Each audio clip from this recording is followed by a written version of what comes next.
Hello, welcome back to story nest Telugu. Madhura Swapnam part 3. ప్రియమైన మురళికి నీ కృష్ణ వ్రాయినది. ఇక్కడ నేను క్షేమం, అక్కడ నువ్వు క్షేమం అని తలుస్తాను. నువ్వు పంపిన అప్లికేషన్ ఫారాలు అందినాయి. వాటితో నువ్వు జత చేసి పంపిన ఉత్తరం కూడా అందింది. నీకు నా హృదయపూర్వకమైన కృతజ్ఞతలు. నేను అప్లికేషన్ ఫారమ్స్ నీకు తిప్పి పంపివేస్తున్నాను. ఎందుకంటే నాకు ఈ ఊరిలో చేస్తున్న ఈ ఉద్యోగం బాగానే ఉంది. ఇక్కడి నుంచి అమెరికా వెళ్ళాలని లేదు. ఇక్కడ నాకేదైనా అసంతృప్తి కానీ బాధ కానీ ఉంటే నేను తప్పక నీ అప్లికేషన్ ఫారమ్స్ పూర్తి చేసి నీతో అమెరికా వచ్చి ఉండేవాడిని. మురళి, నేను ఇక్కడ చాలా సుఖంగా శాంతిగా ఉన్నాను.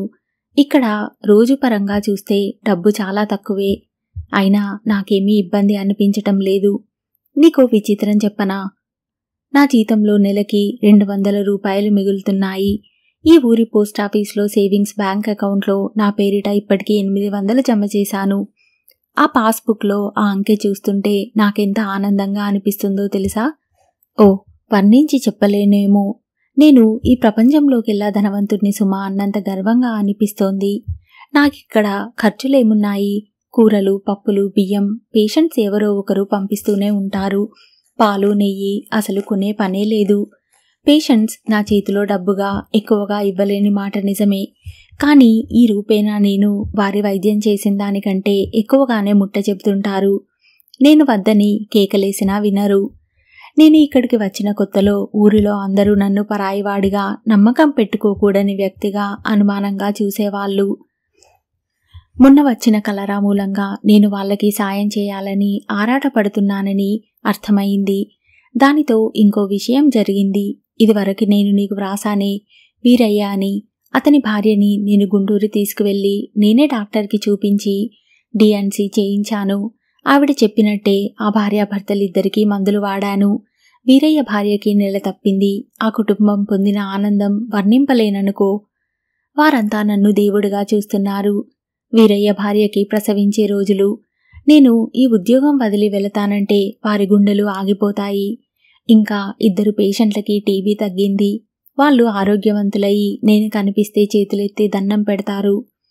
వాళ్ళ కళ్ళలో కృతజ్ఞత చూస్తుంటే ఆ ఆనందం ఎన్ని వేల రూపాయలు సంపాదించినా రాదేమో అనిపిస్తుంది. మురళి, ఈ అప్లికేషన్ ఫారం తిప్పి పంపుతున్నానని నా మీద ఆగ్రహపడకు. నాకిక్కడ దేనికి లోటు లేదు. హాయిగా ఉంది. చికాకులు లేవు. డబ్బుని గురించి బెంగలేదు. నన్ను దేవుళ్లా చూసే పేషెంట్స్ ఉన్నారు. తోచదు అనే గొడవే లేదు. ఉదయం నుంచి సాయంత్రం వరకు పేషెంట్స్తోనే సరిపోతుంది. సైకిల్ మీద ఆరు బయట గాలిలో తిరుగుతానేమో. రాత్రి అయ్యేసరికి కంటి నిండా కమ్మటి నిద్ర వస్తుంది. ఇక్కడ సీతాలు ఒక వేరు తెచ్చి చూపించింది. దానిని ఎండబెట్టి పొడి చేసి కామెర్లు వచ్చిన వారికి మందుగా ఇస్తే బ్రహ్మాండంగా తగ్గిపోతుంది. నేను ఎప్పటికైనా సరే దీనిలో ఒక ఫార్ములా తయారు చేసి ప్రభుత్వానికి ఇవ్వాలి. ఇది నా ధ్యేయం. మురళి, నా వైద్య వృత్తికి ఈ పరిధి చాలు. ఈ మాత్రంగా నా జీవితం వెళ్ళిపోతే చాలు. నాకు అంతకంటే పెద్ద కోరికలు లేవు. కాబట్టి ఇక్కడే స్థిరపడిపోవడానికి నిశ్చయించుకున్నాను. నేను బాగా ఆలోచించే ఈ నిర్ణయానికి వచ్చాను. అందుకే ఈ అప్లికేషన్ ఫారమ్స్ తిప్పి పంపించేస్తున్నాను. ఈ ఊరు వదిలి ఎక్కడికో వెళ్ళి ఏదో చేయాలనే కోరిక నాకు లేదు. నేను ఇక్కడ సుఖంగా ఉన్నాను.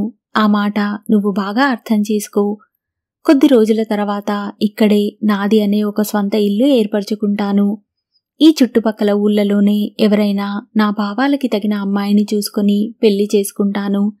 నా జీవితం ఈ విధంగా బహుశా ఈ ఊరికే అంకితం అయిపోతుందని అనుకుంటున్నాను. నువ్వు వ్రాసిన మీ బంధువుల అమ్మాయి రేఖ సంగతి ఆలోచించాను. రేఖని నేను దూరం నుంచి 1-2 సార్లు చూశాను. ఆ అమ్మాయి వేషభాషలు నా జీవితానికి సరిపడేవి కావు. కాబట్టి నువ్వు వాళ్ళకి వేరే సంబంధం చూసుకోమని చెప్పు. నా జీవితంలోకి రాబోయే అమ్మాయి నాలాగే నిరాడంబరంగా ఉండాలి.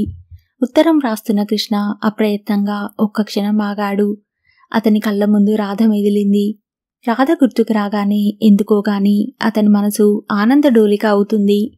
మొన్న వానలో ఒకే గొడుగు క్రింద కలిసి వచ్చినప్పటినుంచి తామిద్దరి మధ్య సాన్నిహిత్యం పెరిగినట్టుగా ఉంది. నిన్న స్కూల్ నుంచి వస్తూ చిట్టి కాలుకి దెబ్బ తగిలితే భుజాన వేసుకొని తీసుకువస్తోంది. దోవలో ఎదురైన తను చిట్టిని రాధ చేతుల్లోంచి తీసుకుని సైకిల్ మీద కూర్చోబెట్టుకుని ఇంటికి తీసుకువచ్చి దింపాడు. పిల్లల మధ్య తిరిగే రాధ అంతా చూడముచ్చటగా ఉంటుంది. వాళ్ళకి చదువు, క్రమశిక్షణ నేర్పాలని రాధ తాపత్రయం చూస్తుంటే ఊరిలో ప్రజలకి ఆరోగ్యం గురించి నీతి బోధలు చేయించాలని తన ఆరాటం గుర్తుకు వస్తుంది. ఎప్పుడైనా ఉదయం వేళ అతను సైకిల్ మీద వెళ్తుంటే రాధ స్కూల్కి వెళ్తూ ఎదురవుతుంది. తను గుడ్ మార్నింగ్ అని పలకరిస్తే మొదటి రోజు రాధ నవ్వి ఊరుకుంది. మర్నాడు తను కనిపించగానే ఆ అమ్మాయే చెయ్యి ఊపి హలో గుడ్ మార్నింగ్ అంది. వెరీ గుడ్ మార్నింగ్ తను నవ్వుతూ జవాబు ఇచ్చాడు. ఆ పలకరింపులో ఏదో తమాషా అయిన అనుభూతి ఉంది. రాధ నవ్వుతూ అతన్ని పలకరిస్తే అతని మనసులో ఆనందపు కెరటాలు ఉవ్వెత్తున లేస్తాయి. కృష్ణ రాధని గురించి ఆలోచనలు రాగానే వ్రాస్తున్న ఉత్తరం పూర్తిగా ఆపేసి పెన్ను మూసి కుర్చీలో వెనక్కి ఆనుకున్నాడు. అతని ఉత్తరంలో ఆ పంక్తి అయినా నా జీవితంలోకి రాబోయే అమ్మాయి నాలాగే నిరాడంబరంగా ఉండాలి అన్న వాక్యం మీద నిలిచిపోయింది. అతని కళ్ళ ముందు నవ్వుతూ రాధ నిలిచింది. రాధ వేషభాషల్లో ఎంత నిరాడంబరత ఉంది. ఆ నిరాడంబరత ఆమెకి ఒక రకమైన హుందాతనం తెచ్చిపెట్టినట్టుగా ఉంటుంది. అదే అమ్మాయిలో అసలు ముఖ్యమైన ఆకర్షణ ఏమో. రాధ భేషజం లేని వ్యక్తి. ఏ రకంగా చూసినా ఆ అమ్మాయిలో అన్నీ తనకి నచ్చిన గుణాలే కనిపిస్తున్నాయి. మంచి మనస్సు, ఆరోగ్యం, నిరాడంబరత, హుందాతనం ఇవి ఉన్న ఆడపిల్ల ఎవరి జీవితంలో అడుగు పెడుతుందో ఆ వ్యక్తి జీవితం నందనవనం అవుతుంది. కానీ రాధ తనకి నచ్చవచ్చు, సందేహం లేదు. కానీ రాధకి తను నచ్చుతానా? ఆ అమ్మాయి కాస్త చనువుగా మాట్లాడిందని తను గాలిమేడలు కట్టడం లేదు కదా. ఏమో. కృష్ణ తన ఆలోచనలు ఆపేసి మళ్లీ వంగి ఉత్తరం రాయటం పూర్తి చేయసాగాడు. ఇంతలో తలుపు తోసుకొని ఎవరో వచ్చిన చప్పుడు అయింది. అతను తిరిగి చూశాడు. ఎదురుగా రాధ నిలబడి ఉంది.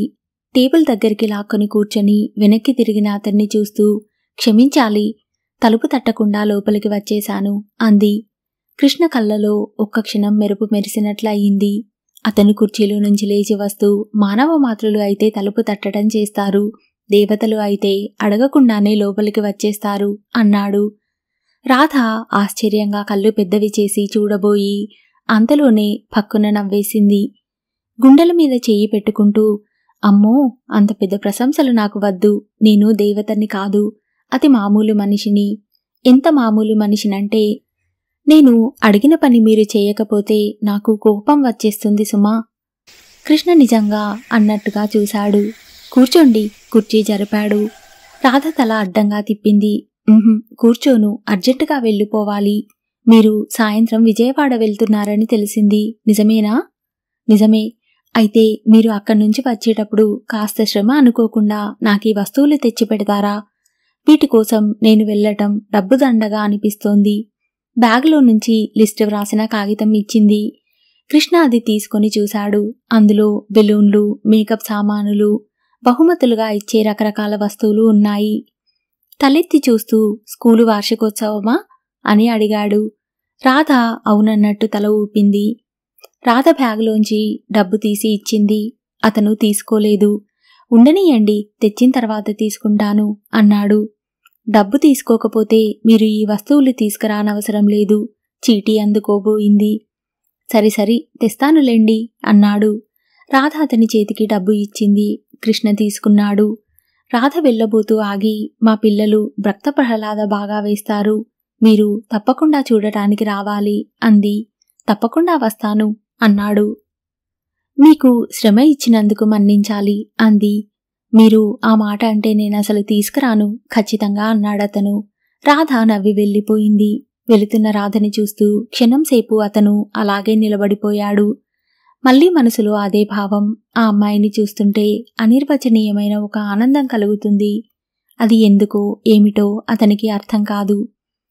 స్కూలు వార్షికోత్సవం బాగానే జరిగింది. రాధ పిల్లలకి బాగానే ట్రైనింగ్ ఇచ్చినట్టుంది. పిల్లలందరూ భక్త ప్రహ్లాద బాగానే వేశారు. రాధ నేపథ్యంలో నుంచే కథలో సంఘటనలు కలుపుతూ పాట పాడినప్పుడు గాని రాధ అంత బాగా పాడగలదని కృష్ణకి తెలియలేదు.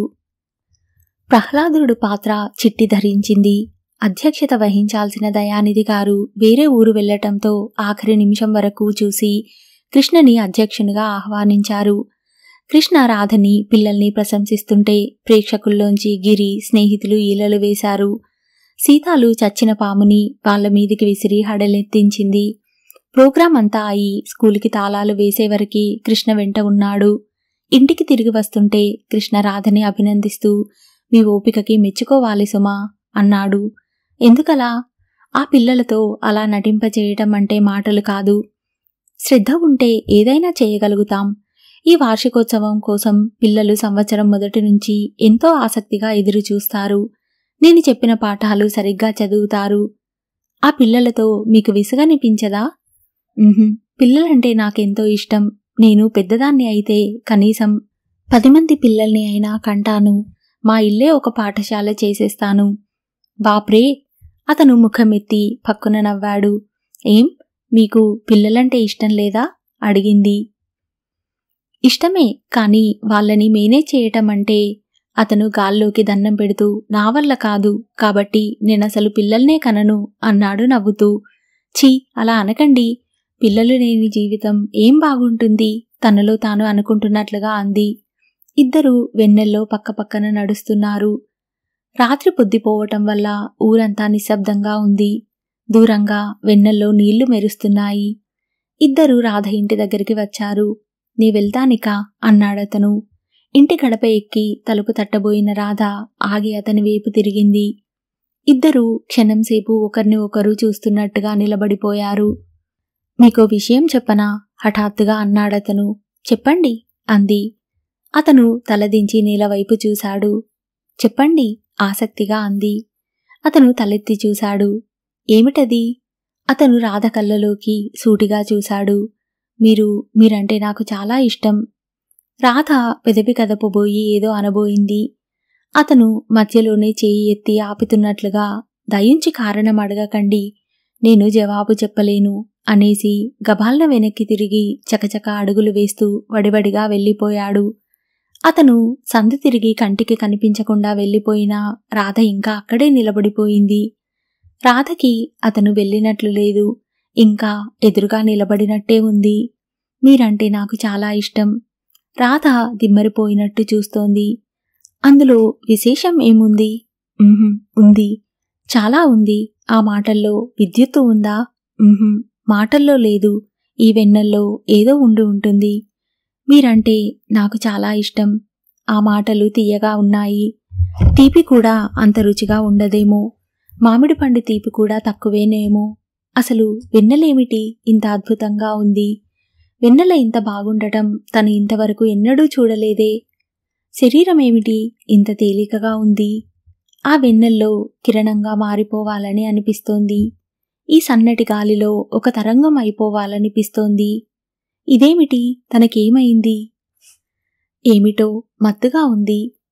ప్రాణం తేలిపోతోంది. మాటల చప్పుడు విని తల్లి వచ్చి తలుపు తీసేసరికి రాధ గుమ్మానికి తల ఆనించి చీరగిలబడి నిలబడి వివసురాలు అయినట్టు చూస్తోంది. అదేమిటే మాటా పలుకు లేకుండా అలా నిలబడ్డావు? నిలబడే నిద్రపోతున్నావా ఏమిటి? తల్లి కుదుపుతూ అడిగింది. ఆ, రాధ కళ్ళలో నడుస్తున్న మనిషిలా లోపలికి వచ్చింది. రాధ వచ్చి మంచం మీద పడుకుంది. దిండు మీద తల ఆనించి పైకప్పుకేసి చూస్తోంది. గదిలోకి ఎవరో వచ్చిన అలికిడి అయింది. కృష్ణ వచ్చాడు. దిగ్గున లేచి కూర్చుంది. అదేమిటే అలా లేచావు? ఏమైంది? తిండి సరిచేసుకుంటున్న తల్లి అడిగింది. గదిలో ఎవరూ లేరు. ఏమిటో శబ్దం అయితేనూ. గాలికి తలుపు కదిలింది. ఆ తలుపు గడియ పడటం లేదు. బాగు చేయించాలి. ఆ సుబ్బిగాడిని రమ్మనమని ఎన్నిసార్లు కబురు పంపించినా రాలేదు. వెధవలు ఇదివరకు మనుషులా? బలిసిపోయారు. ఒక్కడూ చెప్పిన మాట వినడం లేదు కదా ఆవిడ సాధిస్తోంది. కాని రాధ చెవులకి ఆ మాటలు వినిపించటం లేదు. కృష్ణ గుర్తుకు వస్తున్నాడు. అతనే వస్తున్నాడు. రాధకి రెక్కలు కట్టుకుని వెళ్ళి అతని ఒడిలో తలదాచుకుని నేనంటే మీకెందుకు ఇష్టం అని అడగాలనిపిస్తోంది. అతనేం చేస్తున్నాడు? ఏమని ఆలోచిస్తున్నాడు? కృష్ణ అదే సమయానికి ఇంట్లో టేబుల్ దగ్గర కుర్చీలో వెనక్కి తల ఆనించుకొని కళ్ళు మూసుకొని కూర్చొని ఉన్నాడు. బయట వాతావరణం అంత చల్లగా ఉన్నా అతని నుదుటి మీద మెడ దగ్గర చెమటలు అలుముకొని ఉన్నాయి. రాధ ఏమనుకుంటోంది? రేపు రాధని చూడటం ఎలా? తనని ఆడపిల్ల వెంటబడే వ్యక్తిగా అనుకోలేదు కదా. అసలు అంత గబాల్న చెప్పటం మర్యాద కాదేమో. ఏ కాఫీ తాగటానికో వెళ్ళినప్పుడు చెబితే బాగుండేదేమో. రేపు నిలదీసి అడిగితే ఏమని చెబుతాను? తను చెప్పిన మాట రాధకి సంతోషం కలిగిస్తే తను ధన్యుడు అయినట్టే. కానీ బాధ కలిగిస్తే అతని దవడ ఎముక కదిలింది. ఆ మాట చెప్పటంలో మీ ఉద్దేశం ఏమిటి అని అడిగితే అతను కళ్ళ ముందు ఒక దృశ్యం వేగంగా కదిలింది. ఆ మాటే కనుక రాధ నిలదీసి అడిగితే తనేం చెబుతాడు? వెంటనే రాధ భుజాలు పట్టుకొని కుదుపుతూ, అంటే కూడా నీకు అర్థం తెలియలేదా? నువ్వింత మూర్ఖురాలివే అని నేను అనుకోలేదు. నేను నిన్ను పెళ్లి చేసుకుంటాను. నువ్వు కనబోయే 10 మంది పిల్లలకి నేను తండ్రిని అవుతాను. నీకు 10 మంది పిల్లలు కావాలి అంటున్నావు కదా. ఈ రోజుల్లో 10 మంది పిల్లల్ని పోషించాలంటే నాలాంటి ఏ డాక్టర్ వృత్తో చేసే వ్యక్తే కావాలి. నువ్వంటే నాకెందుకు ఇష్టమో తెలుసా? నీలోని నిరాడంబరతకి నేను ముగ్ధుణ్ణి అయ్యాను. పిల్లల్లా ప్రేమించే నీ మనసు నన్ను ఆకర్షించింది. నా జీవితానికి నీలాంటి వ్యక్తి ఆలంబన కావాలి. నేను ఎవరూ లేనివాడిని రాధా. మనుషుల్ని ప్రేమించే గుణం ఉన్న నీ గుండెల్లో తలదాచుకుంటే నా ఒంటరితనం పటాపంచలో అవుతుంది అని నా ఆశ. అర్థమైందా? అతను హఠాత్తుగా ఆగిపోయాడు. ఏది? రాధ ఎక్కడా? రాధ లేదా? ఇదంతా తన ఊహేనా? అతను కుర్చీలో నుంచి లేచాడు.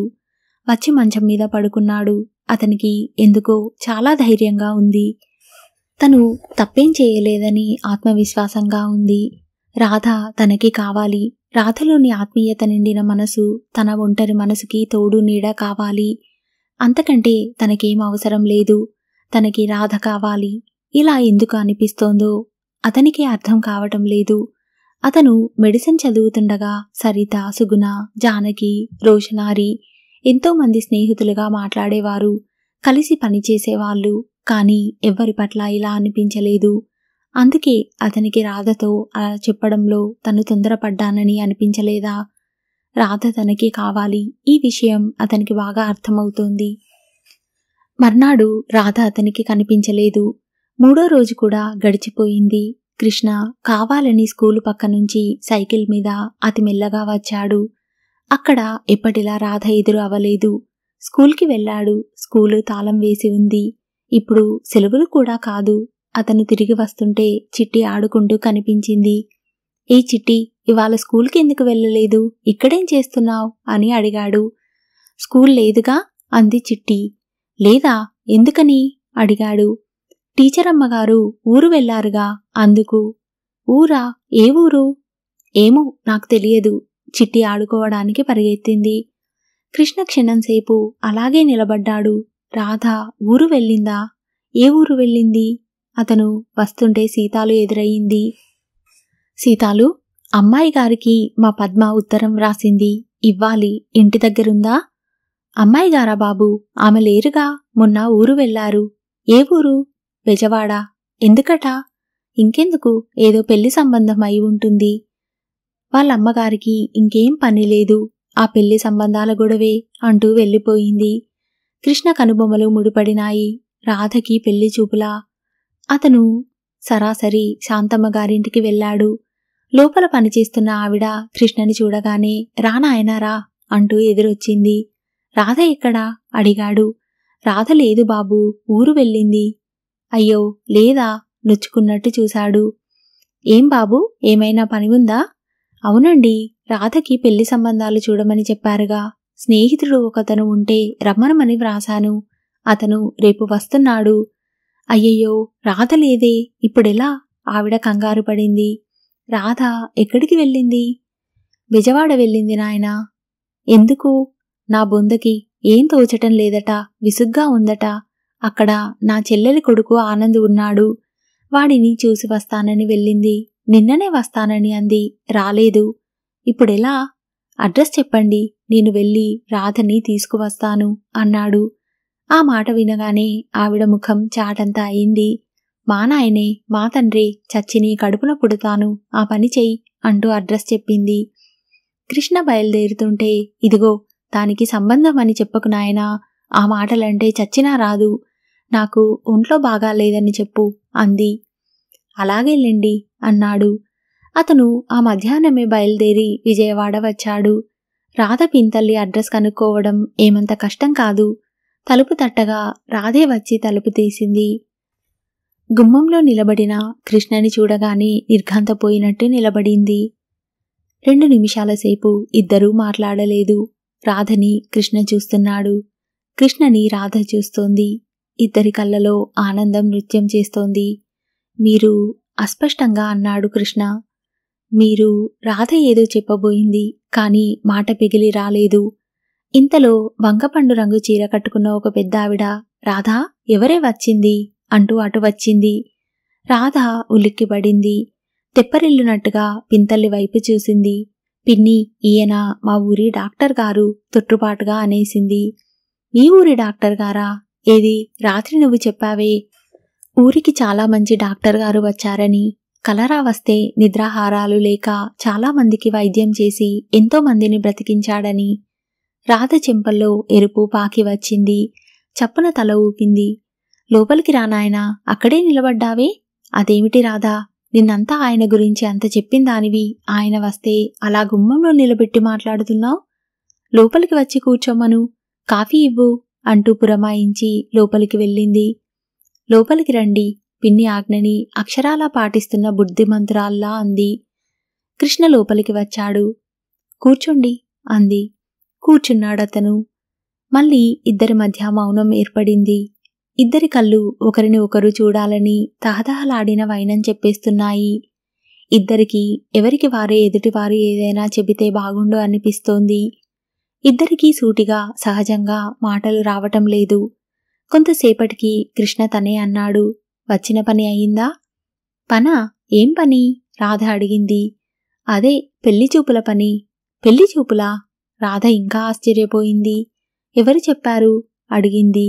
ఎవరో చెప్పాలా, నాకే తెలిసింది అన్నాడతను. ఓహో, రాధ గిరుక్కున తిరిగి లోపలికి వెళ్ళిపోయింది. అతని మనసు చివుక్కుమంది. అతను అంత కాని మాట ఏమి అన్నాడని ఆ అమ్మాయి అలా వెళ్ళిపోయింది. లోపలికి వెళ్ళిన రాధ వెంటనే రాలేదు. మళ్ళీ అతనికి లేచి వెళ్ళిపోదామని అనిపించింది. రాధ తిరిగి వచ్చింది. చేతిలో కాఫీ గ్లాసు ఉంది. పిన్నిగారు కూడా వచ్చింది. కాఫీ తాగునాయనా, మా రాధ చేతి కాఫీ అమృతంలా ఉంటుంది. ఏ అబ్బాయి చేసుకుంటాడో కాని మహా అదృష్టవంతుడు. అమ్మాయి రాధ, పక్కింటి పిన్నిగారి కోడలికి నొప్పులు వస్తున్నాయట, నేను వెళ్ళి చూసి వస్తాను. వంట పూర్తయింది, డాక్టర్ గారిని భోజనం చేసి వెళ్ళిమను అని వెళ్ళిపోయింది. కృష్ణ కాఫీ తాగుతున్నాడు. అతను రాధని చూస్తున్నాడు. ఏమిటి ఆలోచిస్తున్నారు అంది రాధ. మీ పిన్నిగారు అన్నమాట ఎంత కరెక్టా అని. ఏమిటది? మీరు చేసిన కాఫీ నిజంగా అమృతంలా ఉంది. రాబోయే అతను ఎవరో అదృష్టవంతుడు. చెంపలు ఎర్రబడగా రాధ కినుకగా చూసింది. మీకు రాబోయే అమ్మాయి కూడా అదృష్టవంతురాలే అంది. నాకింత మంచి కాఫీ చేయటం రాదే మరి అన్నాడతను. కాఫీ ఎవరికి కావాలట? మీలాంటి మంచి డాక్టర్ భర్తగా దొరకటమే అదృష్టం. పోనీ ఒక పని చేద్దామా? ఏమిటది? నేను పిన్నిగారు చెప్పిన మహా అదృష్టవంతుడిని అయిపోతాను, మీరు అదృష్టవంతురాలు అయిపోండి. ఏమిటేమిటి మీరనేది? సరిగ్గా చెప్పరాదు? రాధ తడబడుతూ అంది. అదే, ఇక్కడేమిటో నాకు గాలి సరిపోనట్టుగా ఉంది. ఊపిరి ఆడటం లేదు, మాటలు సరిగా రావటం లేదు. చెప్పాలనుకున్నది చెప్పలేకపోతున్నాను. మీరు పెళ్లి చూపులకని ఇక్కడికి వచ్చారేమో అనేసరికి నాకేమిటో అనిపించింది. అతను ఆగిపోయాడు. రాధ పక్కున నవ్వింది. అతను తలెత్తి చూసేసరికి రాధ కొంగుచాటు చేసుకుని నవ్వుతోంది. అరే, ఎందుకలా నవ్వుతారు? ఇంత పెద్ద డాక్టర్ గారు కూడా ఒక మామూలు అబ్బాయిలా ఆడపిల్లతో మాట్లాడటానికి తడపడుతుంటే అదే నాకు అర్థం కావటం లేదు. మీరెదురుగా ఉంటే నేను ఒక మామూలు మనిషిని అయిపోతానేమిటి? డాక్టర్ని అని గుర్తే ఉండదు. మీలో ఏదైనా మహత్యం ఉందేమో. ఇదిగో, ఇక లాభం లేదు, నేను సూటిగా అడిగేస్తున్నాను. రాధగారు, ఇంతలో హఠాత్తుగా లోపల్నుంచి ఏదో భల్లున శబ్దం అయింది. మధు, మధు అరుపులు వినిపించాయి. ఆ అరుపులు వినగానే రాధ చటుక్కున లోపలికి పరిగెత్తింది. లోపల్నుంచి కేకలు వినిపిస్తున్నాయి. అది మామూలు కంఠం కాదు, తాగినవాడి గొంతు. రాధ మాటలు వినిపిస్తున్నాయి. కృష్ణ కంగారుగా లేచి లోపలికి వచ్చేశాడు. పరదా తొలగించుకొని ఆ పడక గదిలో లోపలికి అడుగుపెట్టిన అతను అలాగే నిలబడిపోయాడు. అక్కడ దాదాపు కృష్ణ వయసే ఉన్న ఒక అతను ఉన్నాడు. మధు మధు అతను మంచానికేసి తల బాదుకుంటున్నాడు. అన్నయ్య అన్నయ్య రాధ అతన్ని పొదివి పట్టుకుని అనునయించటానికి విశ్వ ప్రయత్నం చేస్తోంది. అతను రాధకి వశం కావటం లేదు. కాని వెళ్ళటానికి చూస్తూ మళ్ళీ కాళ్లలో సత్తువ లేనట్టు తూలిపడిపోతున్నాడు. రాధ అతన్ని ఆపలేకపోతోంది. కృష్ణ గభాలన ముందుకు వచ్చి ఆ యువకుడిని పట్టుకున్నాడు. అతని గడ్డం మాసి ఉంది. తాగిన వాసన గుప్పుమంటోంది. అతని కళ్ళు ఎర్రగా ఉన్నాయి. ఈ లోకంలో లేడతను. అది మెలకువ నిద్ర కాని మహాభయంకరమైన అవస్థ. మధు మధు ఎక్కడ నువ్వు? ఇలా అరుస్తూనే ఉన్నాడతను. వస్తుందన్నయ్య, వదిన ఇప్పుడే వస్తుంది అంది రాధ. వస్తుందా? మధు వస్తుందా? ఆశగా అడిగాడు. ఎందుకు రాదు? గుడికి వెళ్ళిన మనిషి తిరిగి రాదా ఏమిటి? అప్పటికే నీళ్లలో మందు కలిపి తెచ్చి ఇచ్చింది. చూడు చెమటలు ఎలా కారుతున్నాయో. ఈ మంచినీళ్లు కాసిని తాగు. అతని చేత బలవంతంగా తాగించేసింది. కృష్ణ అతన్ని చూస్తున్నాడు. అతను ఆ తాగుడు చేతిలో కీలుబొమ్మ అయి చిక్కి శల్యమైన అతని శరీరమే చెబుతోంది. 10 నిమిషాల్లో అతను నిద్రలోకి జారిపోయాడు. అతని తల కింద దిండు సరిచేసి కిందకి వేలాడిన కాళ్ళు మంచం మీదకి పెట్టి రాధ యువతలికి వచ్చింది. ఎవరతను? కృష్ణ రాధతో యువతలికి వస్తూ అడిగాడు. మా పిన్ని కొడుకు రామానంద్. ఎందుకిలా అయ్యాడు? కర్మ. ఏ మనిషికి అలాంటి బాధ వద్దనిపిస్తుంది. కూర్చోండి. కృష్ణ కూర్చున్నాడు. రాధ అల్మరాలో నుంచి ఆల్బం ఒకటి తెచ్చి అతనికి చూపించింది. చూడండి, వీడు మా ఆనందే అంటే ఎవరైనా నమ్ముతారా? భగవంతుడు జీవితంలో కొందరిని ఎంత మహాభయంకరంగా శపిస్తాడో చూస్తుంటే వాడు చేసిన పాపం ఏమిటా అనిపిస్తుంది. మా అన్నయ్య 4 ఏళ్ల క్రితం వరకు విజయవాడలో పేరు మోసిన సర్జన్. ప్రాక్టీసు 3 పువ్వులు 6 కాయలుగా వర్ధిల్లింది. వాడి చెయ్యి చలవ గురించి అందరూ పొగిడేవాళ్ళు. అలాంటి అన్నయ్యకి ఏమైందో తెలుసా? ఏమైంది? అన్నయ్య మాధవి అనే అమ్మాయిని ప్రేమించి పెళ్లి చేసుకున్నాడు. ఇద్దరూ ఎంతో అన్యోన్యంగా నవ్వుతూ తుల్లుతూ ఉండేవాళ్ళు. ఇవో చూడండి ఈ ఫోటోలు. ఆల్బం పేజీలు తిప్పుతూ చూపించింది. అందులో ఆనంద్తో పాటు ఇంకో అమ్మాయి ఉంది. ఆ అమ్మాయి చాలా అందంగా ఉంది. రాధ చెబుతోంది. అన్నయ్యని వదినని చూస్తుంటే నాకప్పుడు పెళ్లి చేసుకుంటే అలా ఒకరిని ఒకరు ప్రేమించే పెళ్లి చేసుకోవాలి, మామూలు పెళ్లి చేసుకోకూడదు అనుకునేదాన్ని. ఇద్దరూ ఒక్క క్షణం కూడా విడిచి ఉండేవాళ్ళు కాదు. అన్నయ్య ఆపరేషన్ చేయటానికి వెళ్తుంటే వదిన బెస్ట్ లక్ చెప్పి పంపేది.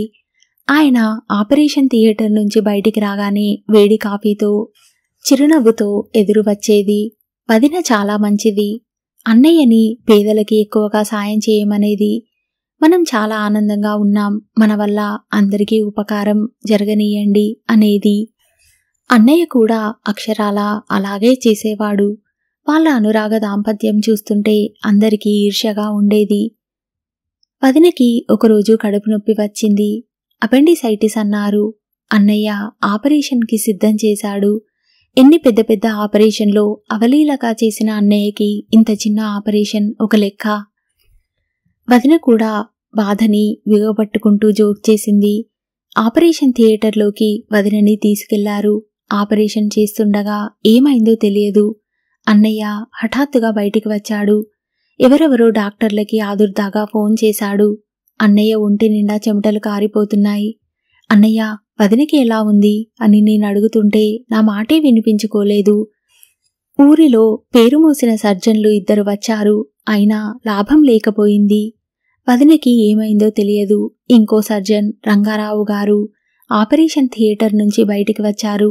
పిన్ని కంగారుగా ఆయనని కోడలికి ఎలా ఉంది అని అడిగితే ఆయన పిన్ని భుజం తట్టి మాధవి చాలా దురదృష్టవంతురాలు అన్నారు.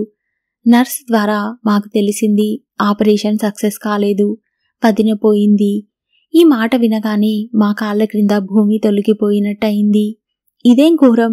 డాక్టర్ ఎవరో కాదు, ఆపరేషన్స్ చేయటంలో దిట్ట అయిన మా అన్నయ్య. ఇలా ఎలా జరిగింది? మా మతులు పోయినాయి.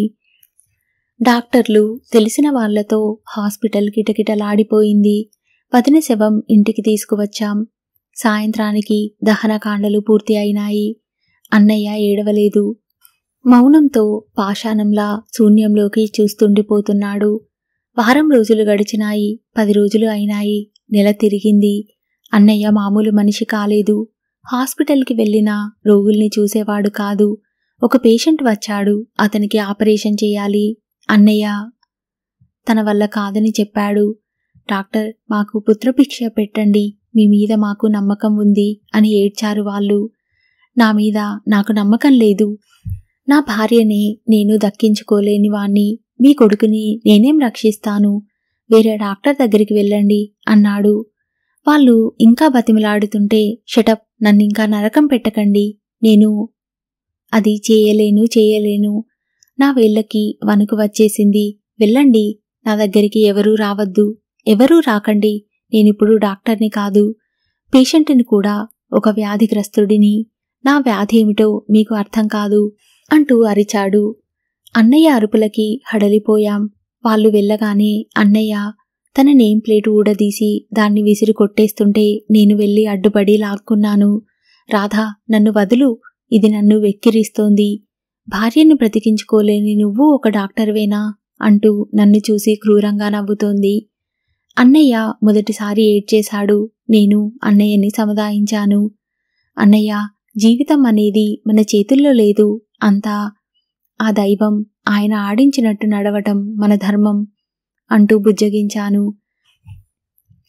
లేచి వెళ్ళి అల్మారాలో దాచిన నేమ్ ప్లేట్ తెచ్చి అతనికి చూపించింది. దాన్ని చూస్తూనే రాధ కళ్ళ నిండా గిర్రున నీళ్లు తిరిగాయి. ఎప్పటికైనా ఇది మళ్ళీ గోడకి వేలాడే రోజు వస్తుందా అనిపిస్తుంది. ఆ రోజు రావాలని, మా అన్నయ్య సరిగా అవ్వాలని దేవుణ్ణి నేను రోజూ ప్రార్థిస్తాను. రాధ కళ్ళ నీళ్లు తుడుచుకుంటూ చెప్పింది. వదిన పోయిన రోజు మా అన్నయ్య నిద్రపోలేదు. క్రమంగా తాగుడికి అలవాటు పడ్డాడు. ఇప్పుడు గంటలు గంటలు ఆ మత్తులోనే ఉంటాడు. బయట ప్రపంచంతో వాడికి సంబంధం లేదు. ఒంటిమీద ఏమాత్రం స్పృహ వచ్చినా మధు అనే కేకలు పెడతాడు. మేము వదిన బయటికి వెళ్ళిందని వస్తుందని చెప్పి మభ్యపెడతాం. చూసారా, అన్నయ్య ఫోటోలో దొరబాబులా ఎంత సంతోషంగా ఆరోగ్యంగా ఉన్నాడో. ఇప్పుడు చూడండి, బలపంలా బికారిలా ఎలా ఉన్నాడో. కృష్ణ శ్రద్ధగా విన్నాడు. అతని గొంతులో కూడా ఏదో అడ్డుపడ్డట్టే అయింది. ఎంత భయంకర పరిస్థితి అనిపించింది. ఎంతమందికో ఉపకారం చేసి ప్రాణభిక్ష పెట్టాల్సిన వ్యక్తి జీవితంలో జరిగిన ఒక దురదృష్ట సంఘటనల వల్ల ఇలా కృంగిపోవటం మరీ భయంకరమైన సంగతి. అతని మనసంతా ఆనంద్ పట్ల జాలితో, సానుభూతితో నిండిపోయింది. ఇంతలో పిన్నిగారు రానే వచ్చింది. అదేమిటే, అబ్బాయికి ఇంకా భోజనం పెట్టలేదు అంది. లేదు పిన్ని, ఏదో కబుర్లు చెబుతూ కూర్చుండిపోయాను అంది. రండి, నేను వడ్డిస్తాను అంది ఆవిడ. రాధ, కృష్ణ ఇద్దరూ పక్కపక్కన కూర్చొని భోజనం చేశారు. భోజనం అయిన తర్వాత కృష్ణ అన్నాడు, రాధ, ఆనంద్ని మన వెంట మన ఊరు తీసుకెళ్దాం. అర్థం కానట్టు చూసింది రాధ. ఆనంద్ని ఈ లోకంలోకి తీసుకురావటానికి మనం ప్రయత్నం చేద్దాం. ఫలితం కోసం మనం ఆలోచించవద్దు. ఆ దేవుడి మీద భారం వేద్దాం. రాధ కళ్ళలోకి ఎనలేని ఆనందం వచ్చింది. పింతల్లికి రాధ నచ్చ చెప్పింది. ఆవిడ కృష్ణని చూస్తూ, నాయనా, నువ్వు చల్లగా 1000 ఏళ్ళు పిల్లా పాపలతో కలకలలాడుతూ బ్రతకాలి అంది కన్నీళ్లతో. కృష్ణ రాధతో పాటు ఆనంద్ని తీసుకుని బయలుదేరాడు. రాధ, కృష్ణ ఆనంద్ని మార్చగలుగుతారా? ఏం జరుగుతుందో నెక్స్ట్ పార్ట్లో విందాం.